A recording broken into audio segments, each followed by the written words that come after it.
This is not a story about winning. This is not a story about setting personal records or records of any kind. There are no awards, no accolades, no crowds celebrating. This is a story about pain and perseverance. This is a story about making a choice to never quit, a choice to fight for something. Not because you'll get an award, you won't. Not because anyone will celebrate you, they won't. Not because there's any money or sponsorships in it for you, there isn't. This is a story about believing in yourself, believing you have the heart and soul to keep going no matter how great the obstacle. Believing that you have the strength to overcome anything, even your own weakness. This is a story about ultra running. This is a story about guts, grit, and determination. This is a story about Leadville.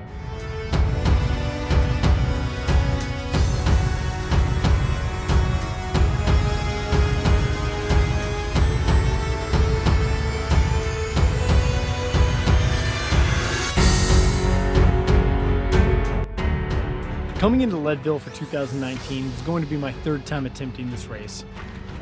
And I came into August this year feeling more confident and more ready than I ever have been before. In May, I finished the Cruel Jewel, which by all accounts should be a harder race. I was, I think, 78th out of 140 finishers with about 250 starting, which is a great result for me. In June, I drove up to Leadville and completed some really hard training on Hope Pass, training that's probably harder than anything I could face on race day. And in July, I spent about 24 hours out on the Wonderland Trail around Mount Rainier with my buddy Matt, doing some very hard, very race-specific training. So like I said, I came into August this year feeling pretty confident about doing well at Leadville.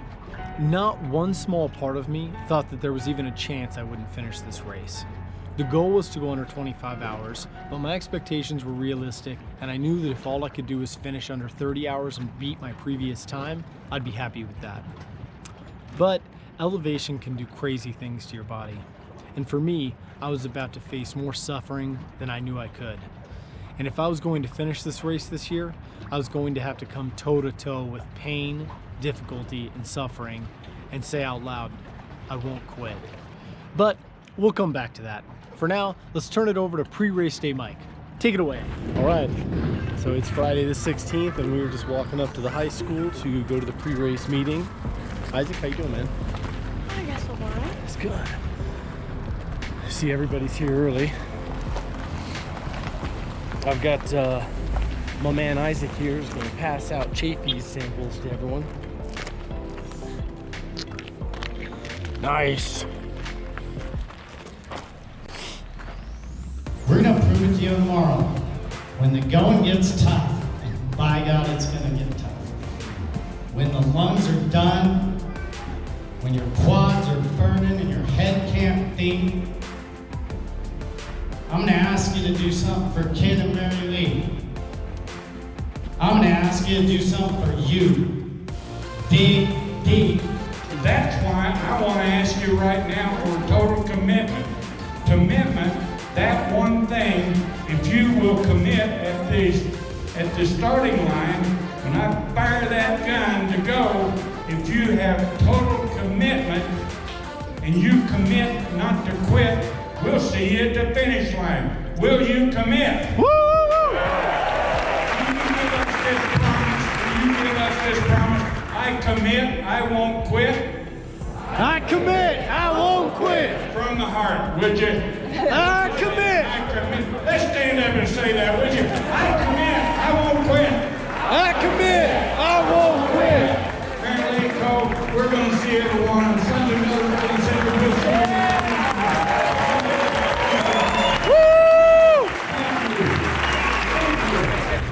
you. Not yet, no. All right. Okay, so this is packet pickup.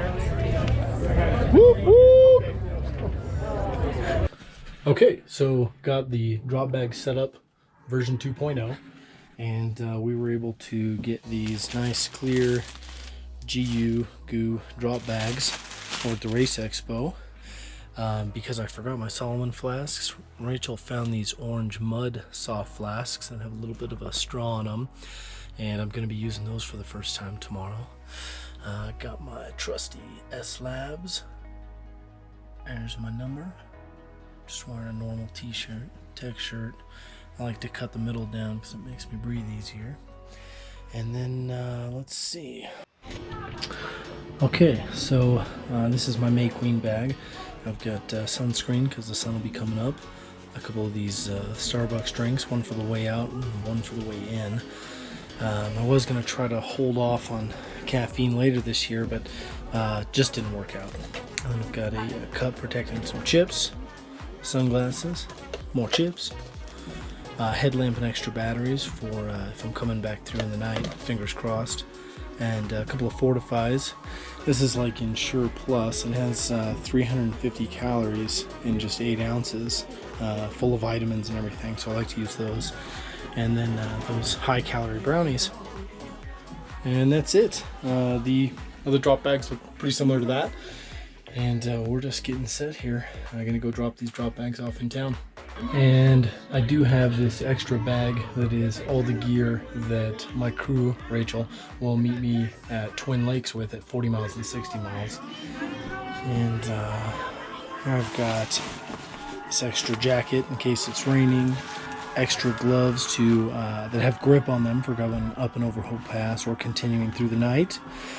My set of poles for going over Hope, a fresh set of S-Labs and socks, some chafies in case I've got some gnarly chafing, more chips, more brownies, more chips, more Starbucks drinks, my gray jacket that I'll be taking up and over Hope Pass, and then an extra set of clothes as well in case you want to change. So that is the Twin Lakes bag. Okay, race morning. It's 3 o'clock in the morning, and like most of you, my body likes to sabotage itself by laying awake all night, getting ready for the race by being totally exhausted. So 3:15. Rachel took the dogs out to go to the bathroom, and I'm force feeding myself a burrito like some sort of reverse concentration camp, some sort of form of torture. It's like I've laid awake in bed all night. I'm exhausted, and the last thing I want to do is eat burrito right now. Or go outside and run. That might be second to last. I can't tell which is which, but I'm gonna do both. Here we go. I was just saying, it's like the crazy thing is going through this process, it never fails that you go through a period of just being incredibly anxious, building up to the race until the moment you need to get up for the race, and then you're physically exhausted. I just laid awake in bed all night, and you can't tell yourself to go to sleep. I mean, you can try, but it doesn't work. Like, okay, go to sleep, get some rest. Okay, that's a good idea, we should get some sleep. Let's sing a song first. No, I really don't want to sing that song again. Okay, that's fine, no worries. Let's just go to sleep. But let's sing that song again first. I don't want to sing that song again. I just want to get some sleep. That's fine, but let's sing that song. And then 3 a.m. comes, and the alarm goes off, and here we are driving to the race. Fantastic.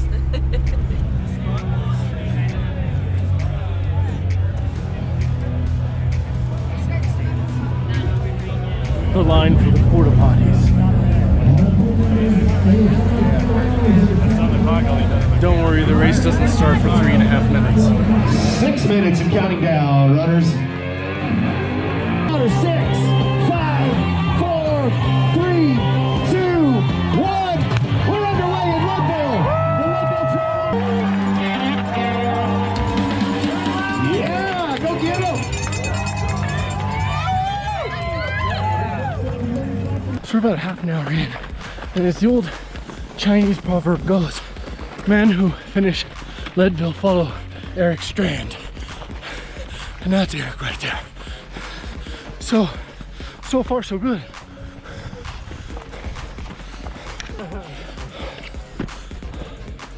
All right, just about an hour in, and just got off to the first climb, the first trail, mini power line.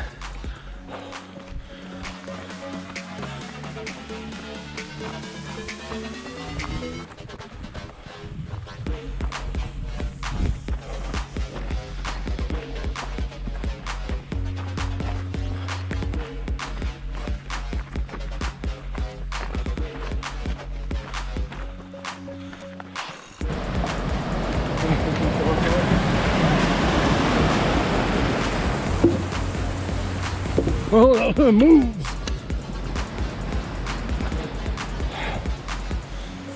Thanks. Coming into May Queen. It's a little behind schedule, but about where I was last year. Here's what it looks like.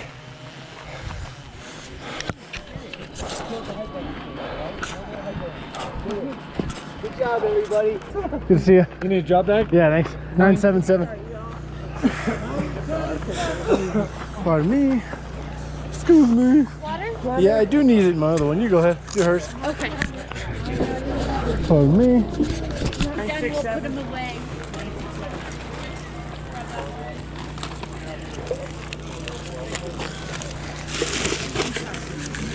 Thank you, guys.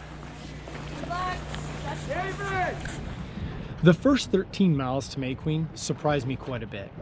With my goal being to go under 25 hours, I knew I needed to work a little bit harder and get to May Queen somewhat quicker than I did the previous year. So my goal was 2 hours to 2:10, somewhere in there. Now I don't wear a GPS watch, so I don't track my pace or my mileage, but I knew that exertionally I was working quite a bit harder than I had the previous year. So when I got to May Queen at about 6:30 a.m., I was pretty disappointed and it set me back mentally a little bit. But after a minute of recovery, I decided it's all good. I'm gonna continue to work hard and maybe I can make up the time later. So I pushed on. This is the Colorado Trail from May Queen, heading up to Sugarloaf Pass.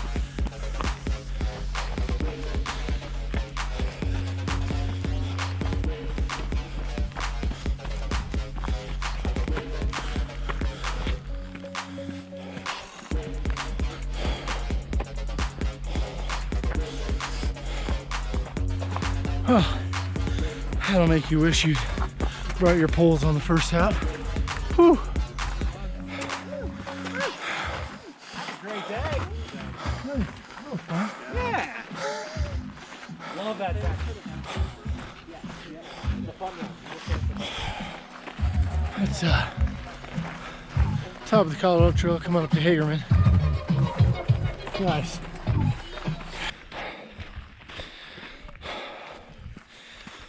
Okay, I think we have just about made it to the top of Sugarloaf Pass. We'll be doing some flat, single track, and then heading down the power line. Some people ran up this, and they about killed me to walk up it. So, teach his own. So, I think that's a power line, huh? So, we're beginning the long 3 or 4 mile downhill called Power Line down to the paved road that leads to Outward Bound. And the last mile I've just been kind of trying to bring everything back down into the green because my heart's racing. I was working hard. This downhill is incredibly tough on the way back up tonight because it lasts forever.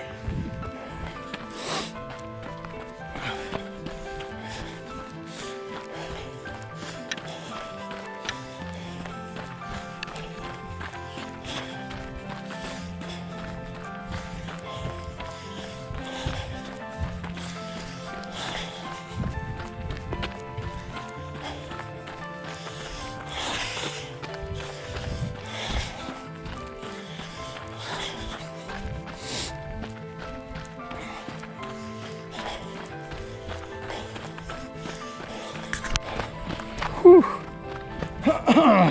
The power line proper. And as I'm running down it, I was reflecting on my time at the Cruel Jewel this year and thinking about the lessons I learned. And number one, you can be at 15 miles of a race and want to quit and still go 110 miles. That's pretty awesome. Number two, Shaggy and Kid Rock and Tupac have a couple of good songs and a lot of shitty ones. Number three, I like races that start at noon. I laid awake last night, all night, just worrying about if I'd get any sleep and worrying about if I'd wake up for the race or not. Number four, I'm an idiot. I live in Seattle at 200 feet of elevation, 60 degrees, low humidity, and the 200s I chose to do this year were in Georgia, where it's incredibly hot and humid, and in Leadville at 10,000 feet. I gotta make better decisions.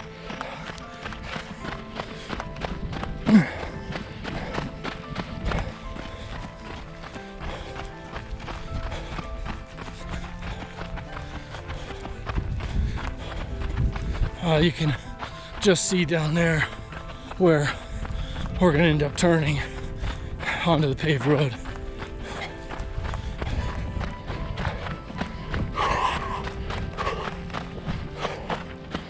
Okay, so this is that 2-mile paved section that leads to Outward Bound. I'm kind of suffering.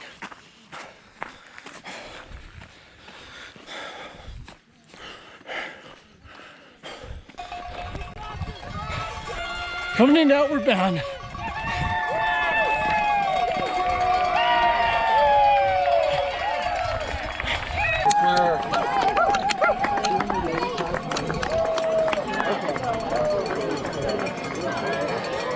That felt like the finish.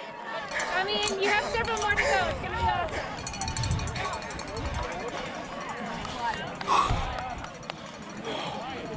awesome. Wow.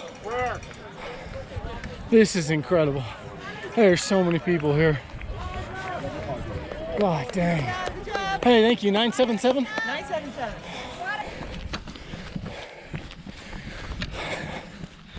The field of sorrow. Just like a mile or a mile and a half of uneven field, totally exposed in the sun. That leads to a mile of pavement exposed in the sun. Maybe 2 miles, and then more dirt road. This is a rough stretch.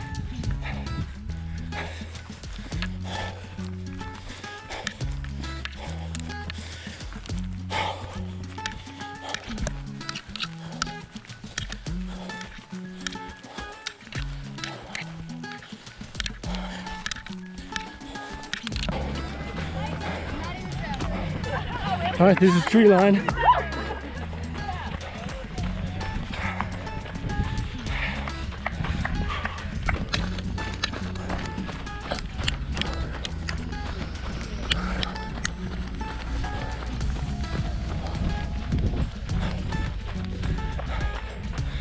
Okay, welcome to Halfpipe.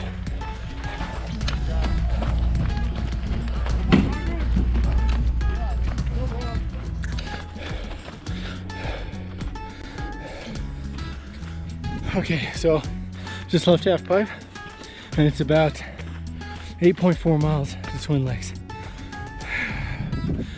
Love to make it there by noon.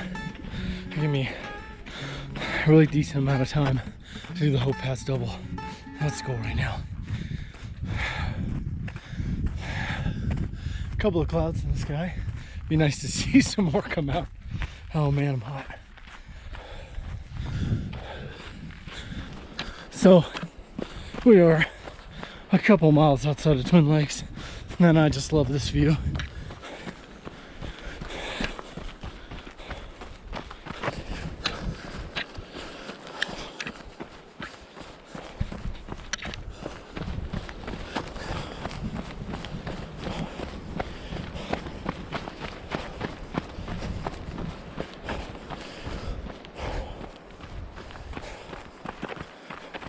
Woo!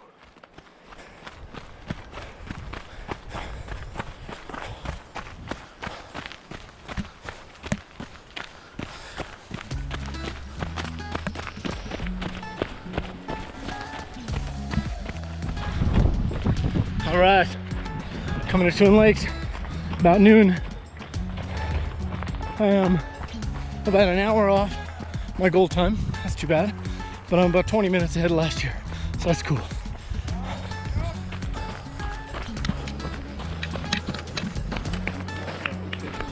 Keep it up, man. You got this. Thanks. You're great. Get that energy. Nico, you're at Twin Lakes. Good job.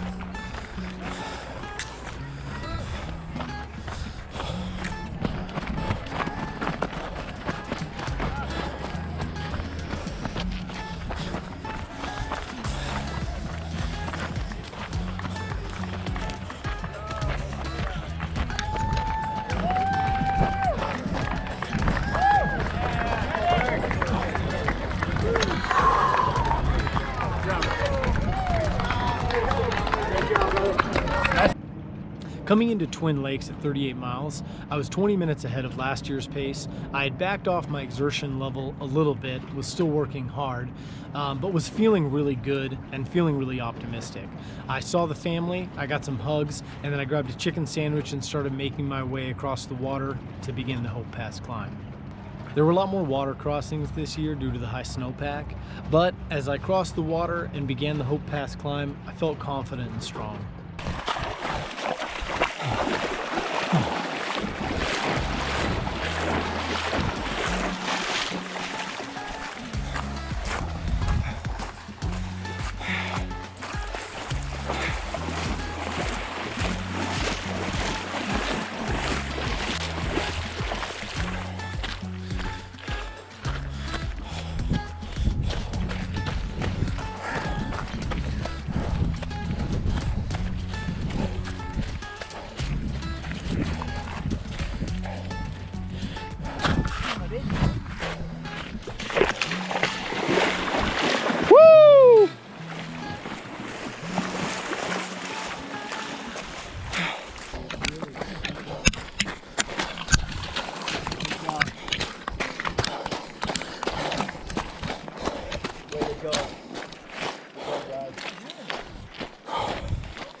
Okay, 1 mile into the 4 mile Hope Pass climb. Holy shit.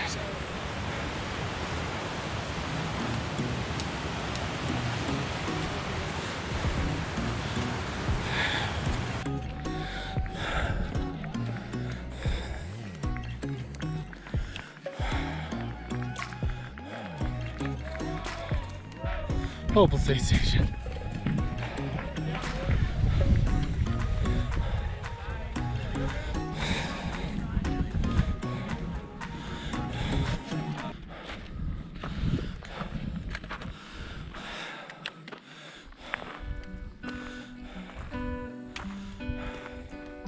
Well, that last part was brutal.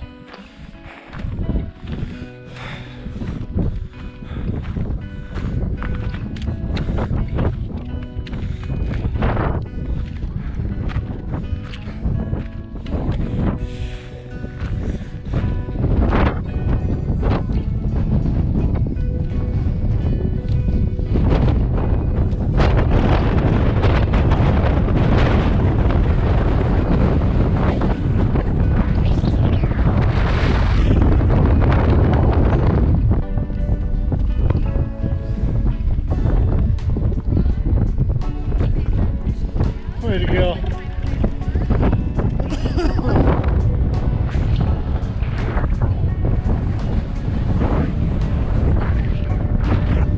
Awesome. I saw a lot of people lying down in the tents at Hopeless Aid Station, and I wanted to yell at them to get up and get moving, but it's not my place. So I filled up my water and my electrolytes, and I kept on walking. As I crested the top of Hope Pass the first time, I felt awful, but I reminded myself this is the norm and I just need to get off this mountain. So I recuperated and I ran down the backside of Hope Pass very strong, passing quite a few runners on the way down. But as I reached the bottom and began traversing the Colorado Trail into Winfield, a familiar sensation returned. I got a sharp pain in my upper left chest with shortness of breath, coughing, and wheezing. Now I've had this in the past. I've chalked it up to an exercise-induced asthma, and I got an albuterol inhaler that I took with me to the Cool Jewel in May, which helped out quite a bit. So I busted out the albuterol inhaler and I took a couple of puffs. It helped a little, but the chest pain was substantial and continued. I remember this pain. It was the same pain I had in 2013 when it ended my race at 62 miles and I went to the hospital and was diagnosed with a hole in my lung. Last year, I felt the same pain and the same shortness of breath, but I didn't feel it until mile 80 and I was able to finish the race. Now, I was having the exact same pain, the same shortness of breath, and I was only at mile 47. Nah, not feeling it. Coming into Winfield, found Matt. Yeah, buddy. I feel like shit. All right, 4 mile check-in. How you feeling, Mike? Ooh, it's pretty good. Well, 4 mile from Winfield. Yeah. We just started up this lovely pasture. Got another 2.5 to the top of hope. I'll be able to eat a gel, which is pretty sweet. Yep, Mike finally had some food.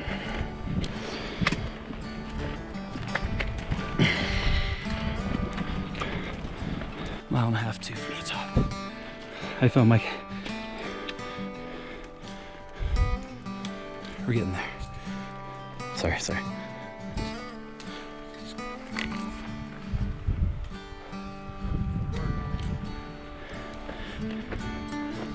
Still climbing.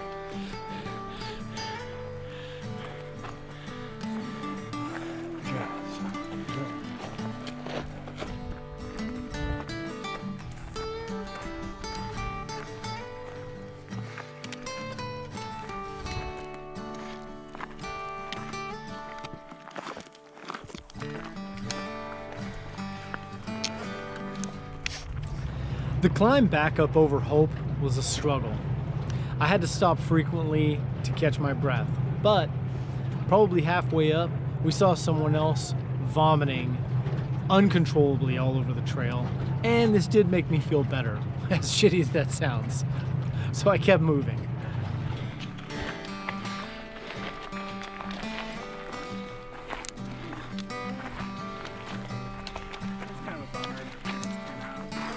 Yeah, it's one of those races, man. The cutoffs aren't easy. The altitude. Yeah, even the fastest. I had. Never been at elevation this high. It's like breathing through a straw. Still got ways to go. Good stuff though. It's a tough climb. Almost to the top. There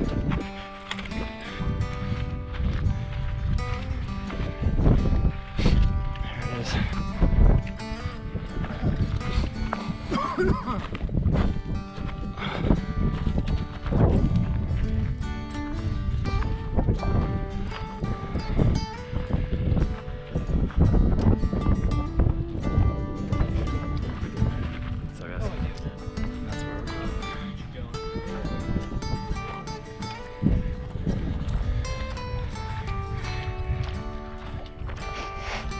We crested Hope, we headed down the backside, and we're making pretty good time.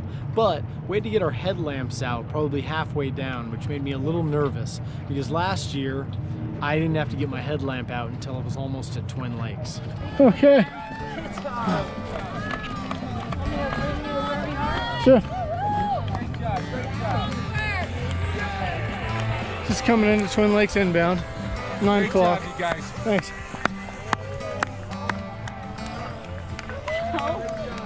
How was the descent? Yeah. Good job. So this is what we see going up this here mountain. But Just my chest pain and my shortness of breath were only getting worse. As we began to climb the trail back up to the Mount Elbert trailhead, I had to stop frequently to catch my breath. Matt took my running vest and carried it, which helped take some pressure off, but I wasn't moving fast and I wasn't feeling good. All right, we're about 18 and a half hours into this. About 66 miles in, 34 to go.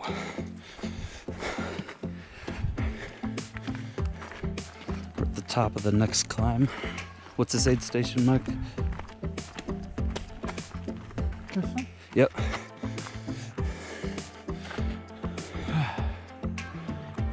tunnel patrol.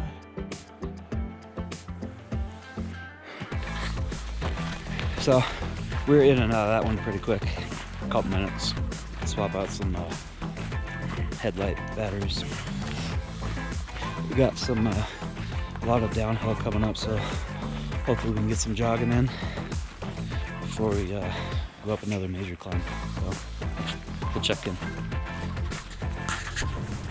We would attempt to jog intermittently, but after 1 to 2 minutes of jogging, I'd have to stop, hunch over, and work to catch my breath. We came into Outward Bound at about 2:10 a.m. and left at about 2:20 a.m. This was almost an hour behind my 2018 pace.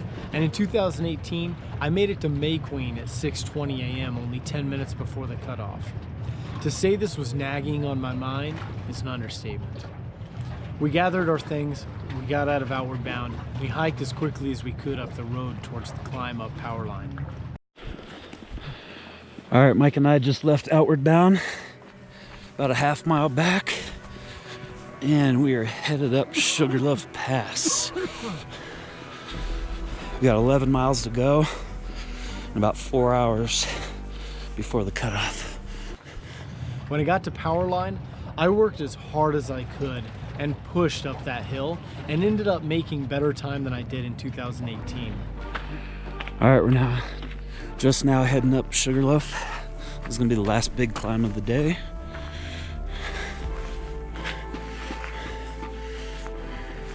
Whole train of people behind us. Check in at the top. We got to the Space Station aid station around 4:45 a.m., which leaves you about an hour and 45 minutes to traverse the next 5 miles to the May Queen aid station.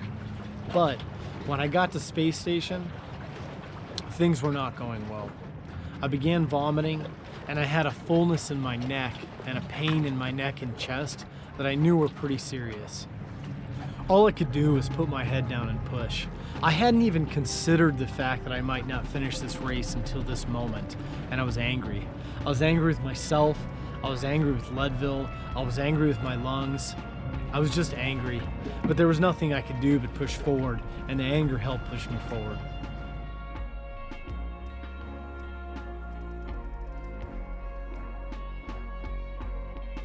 As we came down the Colorado Trail towards May Queen, time began to get short. It was 6 a.m. The aid station was nowhere in sight. It was 6:10 a.m. The aid station was nowhere in sight. It was 6:20 a.m.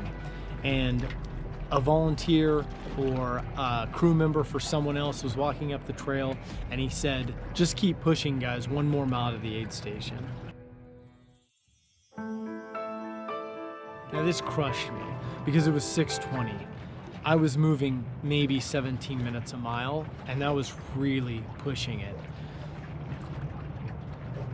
At this point, I felt like the race was pretty much over, but I decided I'd keep pushing forward as quickly as I could and see what happened.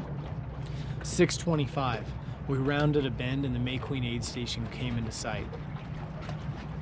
I ran down the pavement, crossed over the timing mat, and I told my wife, who was waiting there, we didn't have time, we had to go.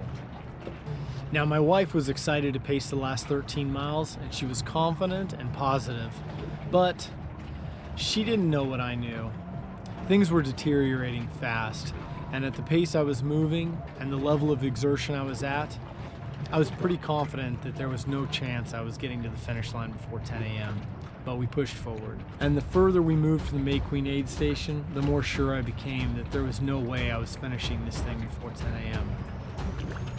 But ultra running isn't about giving up when it gets hard. Leadville isn't about quitting when things get tough. And life isn't about making excuses and rolling over when you don't feel good. It's all about pushing forward. For some, that might mean breaking a course record. For others, it might mean just finishing a 50-mile race. I had found the edge of what was possible for me, and I was walking along the razor-fine line, teetering on the brink of falling off. And as the search and rescue vehicle followed behind us the last 4 miles, I was only getting worse.